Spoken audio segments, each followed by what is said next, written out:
오늘 하루도 말씀으로 승리하는 하루 되세요. 화이팅!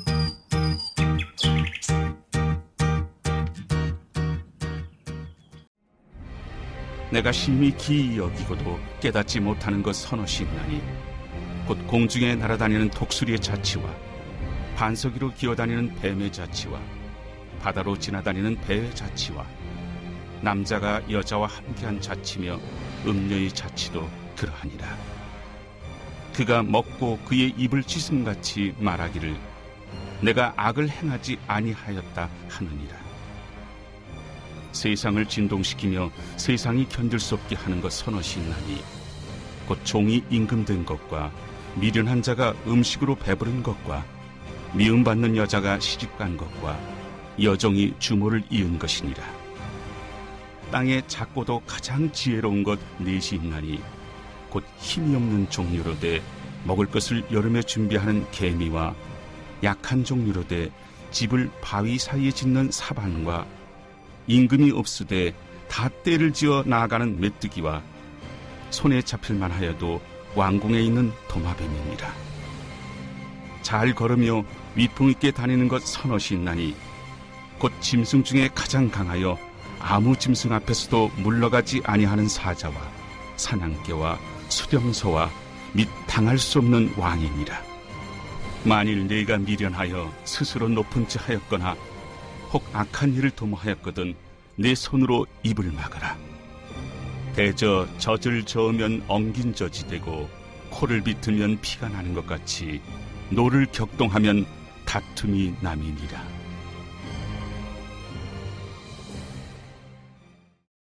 샬롬, 하나님의 은혜와 평강이 오늘 하루도 하나님 말씀 듣기를 사모하는 광일의 성도님들께 넘치기를 주님의 이름으로 축원합니다.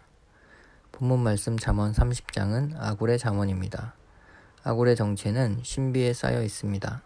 동방의 현자일 것이라는 추측도 있고 이름의 뜻인 나그네를 반영하여 이민자로 살아가는 어떤 사람이었을 가능성도 있습니다. 성경에서 구체적으로 밝히고 있지 않기 때문에 이러한 궁금증은 잠시 뒤로 미뤄두시고 오늘은 성경이 우리에게 밝히 보여주시는 교훈의 말씀에 더 집중하시기를 바랍니다. 그래도 나는 정 궁금하다 하시는 분들은 나중에 천국에서 직접 확인하시기 바랍니다. 잠언 30장 후반부인 18절에서 33절의 말씀은 수수께끼 같은 숫자 잠언 모음집입니다. 숫자 잠언은 그 뜻이 바로바로 드러나지 않기 때문에 마치 우리가 수수께끼를 풀듯이 천천히 생각해 보아야 합니다. 아굴은 서넛이 있다라는 말을 반복하면서 자연 만물이나 현상을 하나의 주제 아래 통일시켜 교훈을 전개해 가고 있습니다. 우선 18절에서 20절은 기이한 일 4가지를 말하고 있습니다. 아굴은 자신이 눈으로 보고도 믿기지 않을 정도로 놀라운 일이 독수리, 뱀, 배, 젊은 남녀의 자취라고 말합니다. 이들의 공통점은 지나간 흔적, 길을 남기지 않는다는 점입니다. 땅의 짐승들은 발자국을 남기는데 하늘을 나는 독수리는 날아다닌 흔적을 남기지 않습니다. 뱀도 딱딱한 바위 위를 기어 다닐 때에는 흔적을 남기지 않습니다. 배는 이동할 때 잠깐 흔적이 남긴 하지만 시간이 흐르면 물결과 파도로 인해 흔적이 곧 사라집니다. 마찬가지로 젊은 남자가 여자와 같이 잠자리를 하고 나면 언제 무슨 일이 일어나는지 가늠할 수 있는 증거가 남지 않게 됩니다. 아굴은 이러한 현상을 신기하게 바라보면서 20절에 남자가 여자와 함께하고도 자취를 남기지 않는 것처럼 음녀 또한 그렇다고 말합니다. 여기서 음녀는 가늠한 여자를 가리킵니다. 남편 몰래 다른 남자와 관계를 갖고 음녀는 자신의 범죄를 은닉합니다. 심지어 뻔뻔하게 아무 일이 없었던 것처럼 입을 닫고 자신은 당당하다고 시침이 떼고 있습니다. 음녀와 같이 부적절한 관계를 갖고 자취를 감추는 것은 신비가 아니라 부정한 은폐입니다. 죄는 흔적을 감춘다 하더라도 여전히 죄입니다. 사람은 죄의 흔적을 감추려고 하고 완전 범죄를 꿈꿀지 몰라도 하나님은 사람이 지은 모든 죄를 통찰하십니다. 남이 보지 않는다고 혹은 모른다고 해서 죄를 짓는 사람은 어리석은 자입니다. 사람은 속일 수 있을지 몰라도 하나님은 속일 수 없기 때문입니다. 지금은 잠깐 숨길 수 있을지 몰라도 때가 되면 하나님이 낱낱이 드러내실 것이며 그때에는 더 큰 수치를 당하게 되고 하나님의 심판을 피할 수 없다는 사실을 기억해야 합니다. 하나님 앞에서 깨끗하고 정결한 삶의 자취를 남기는 오늘 하루를 사시기 바랍니다.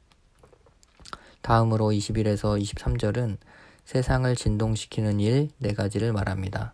종이 임금이 되는 일, 미련한 자가 음식으로 배부른 일, 미움받은 여자가 시집간 일, 여종이 안주인이 되는 일이 그것입니다. 한 나라의 왕의 자질을 갖추기 위해서는 어려서부터 수년 동안 준비와 훈련이 필요합니다. 그런데 아무 준비가 되지 않은 종이 갑자기 왕이 되면 어떨까요? 나라는 도탄에 빠지고 혼란스러워질 것입니다. 미련한 자가 음식으로 배부르게 되었다는 건 그가 세상에서 성공했다라는 것을 의미합니다. 여기서 미련한 자는 지능이 낮은 사람이 아니라 고집이 세고 반항적이며 하나님을 경외함이 없는 사람을 가리킵니다. 잠언은 19장 10절 말씀에서 이런 미련한 사람에게는 부가 어울리지 않는다고 말합니다. 부와 넉넉한 음식은 본래 성실하고 부지런한 자에게 주시는 하나님의 축복이기 때문입니다. 다음으로 미움받는 여자가 시집가는 일은 일부 다처제가 허용된 고대 사회에서 남편의 총애를 받지 못하던 부인이 갑자기 총애를 받게 된다거나 결혼 정년기를 놓친 노처녀가 시집가게 된 상황을 말합니다. 사실 노처녀가 시집가는 일은 축하할 일이지 세상이 요동할 만한 일은 아닙니다. 여기에는 어느 정도 저자의 과장과 유머가 녹아있다고 볼 수 있습니다. 즉 노처녀가 시집가는 일을 두고 저자는 세상이 떠들썩하게 할 만한 일이 벌어졌다고 묘사하고 있는 것입니다. 끝으로 여종이 안주인이 되는 일은 앞서 종이 임금이 되는 일처럼 아무 준비 없이 자신에게 어울리지 않는 자리를 꿰찬 여종으로 인해 한 가정이 위기에 빠지게 될 수 있음을 상상하게 만듭니다. 결국 21에서 23절이 우리에게 주는 교훈은 인간이 왜곡된 욕망으로 남의 자리를 탐내면 하나님의 창조 질서와 사회는 혼란에 빠지게 되므로 자신의 분수를 알고 자기가 있어야 할 자리를 지키는 것이 곧 지혜라는 사실을 가르쳐 줍니다. 24절에서 28절은 작지만 지혜로운 곤충과 동물 넷을 말합니다. 힘이 없지만 미래를 대비하여 여름에 먹거리를 준비하는 개미는 부지런함과 성실함의 모범이 됩니다. 개체수도 작고 연약하지만 사반, 즉 바위 너구리는 자기 집을 바위 틈에 지음으로써 포식자들로부터 자신을 지키고 위험에 대비하는 지혜를 가르쳐줍니다. 몸집이 작고 무리를 이끄는 왕도 없지만 메뚜기는 질서정연하게 떼를 지어 이동함으로써 연합할 때 비로소 생기는 힘과 강함이 무엇인지를 보여줍니다. 도마뱀은 크기도 작고 떼를 지어 살지도 않는 미물에 불과하지만 왕만 살 수 있는 호화로운 왕궁에 삽니다. 아무리 가진 것 없고 재능이 없더라도 지혜가 있으면 얼마든지 행복한 삶을 살아갈 수 있다는 것을 보여주는 것이죠. 그래서 24절에서 28절은 하찮아 보이는 곤충이나 동물도 자신의 부족과 결핍을 상쇄하는 지혜를 발휘하고 있는데 하물며 인간이 더욱 하나님이 주신 지혜를 발휘해야 하는 것을 보여줍니다. 다음으로 29절에서 31절은 위풍당당한 것 4가지를 말합니다. 먹이사슬의 정점에 위치한 사자의 위풍과 사냥개의 기세, 순념소의 기풍과 군대를 거느린 왕은 두려울 것 없이 당당하게 걷습니다.